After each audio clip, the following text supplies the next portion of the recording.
70% des personnes souffrant de la faim dans le monde vivent dans des zones rurales où elles s'adonnent à l'agriculture qui leur procure emploi et alimentation. Mais un grand nombre de petits agriculteurs ne trouvent pas les moyens pour produire suffisamment de nourriture pour eux-mêmes ou pour assurer un revenu leur permettant d'entretenir leur famille.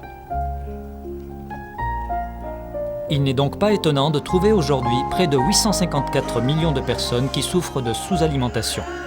En investissant dans l'agriculture, les opérateurs privés peuvent aider les petits agriculteurs et apporter une contribution décisive à l'amélioration du niveau de vie des populations dans toutes les régions du monde. À 9 ans des échéances de réalisation des objectifs du millénaire pour le développement, l'investissement du secteur privé est le seul susceptible de réaliser le changement souhaité.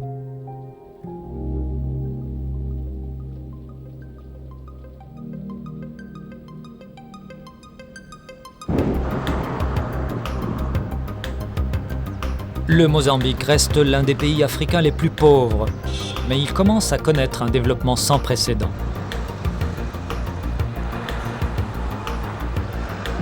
Après 5 siècles de colonisation, le Mozambique a obtenu son indépendance du Portugal en 1975. Son indépendance, mais non sa liberté. Le pays s'est trouvé en effet plongé dans la guerre civile, victime de la faim et des mines. S'il est vrai que le Mozambique est indépendant, sa population continue cependant de souffrir. La paix est enfin venue, mais en raison des calamités naturelles, les moments difficiles perdurent.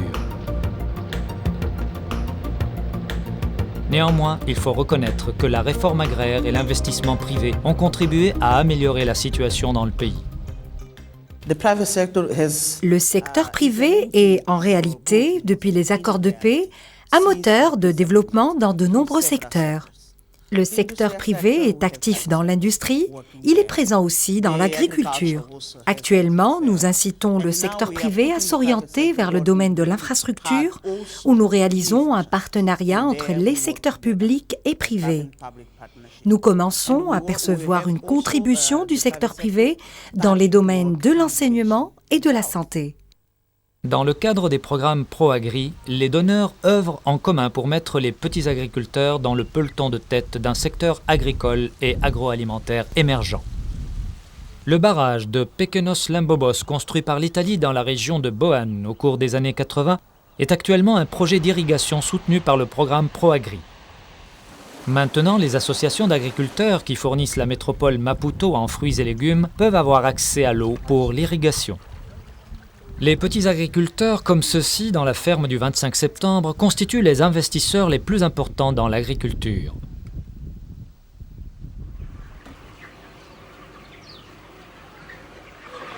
L'Union générale des producteurs de Maputo est une coopérative groupant 6 000 membres.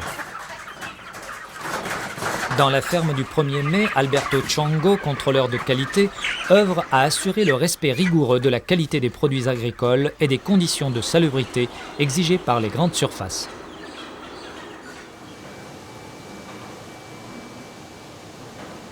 Encouragées par le gouvernement, les grandes surfaces, à l'instar de Shoprite, une chaîne sud-africaine de magasins de produits alimentaires, comptent sur les agriculteurs locaux pour accroître le volume de leurs produits. En acquérant la production locale, la chaîne Shoprite aide les agriculteurs à réaliser des revenus plus élevés. Ce qui signifie une vie et une alimentation meilleures.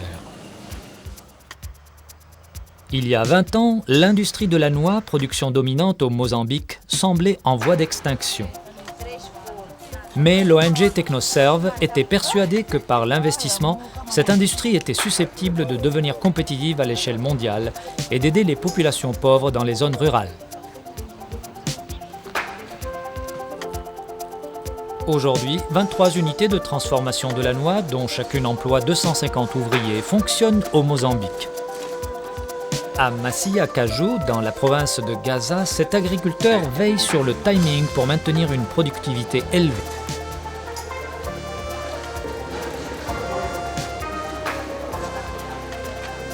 Cet ouvrier sélectionne les noix grâce à ses doigts habiles en distinguant entre 23 calibres différents. Les meilleures noix sont très prisées et s'écoulent à des prix élevés sur les marchés européens comme la Hollande ou la Grande-Bretagne. L'investissement gouvernemental dans l'industrie du sucre a attiré les opérateurs privés et les banques internationales. Les producteurs locaux pourront ainsi vendre davantage de canne à sucre. Cette industrie, dont la capacité a décuplé depuis les accords de paix, emploie 30 000 ouvriers.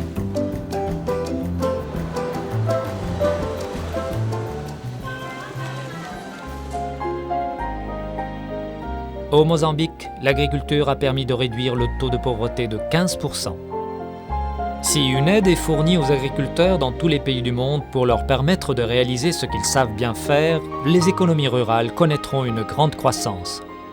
Si une coopération s'instaure entre les secteurs publics et privés pour la réalisation de l'infrastructure, à savoir l'eau, les routes, l'énergie et les communications, l'agriculture sera prospère et le monde entier en profitera.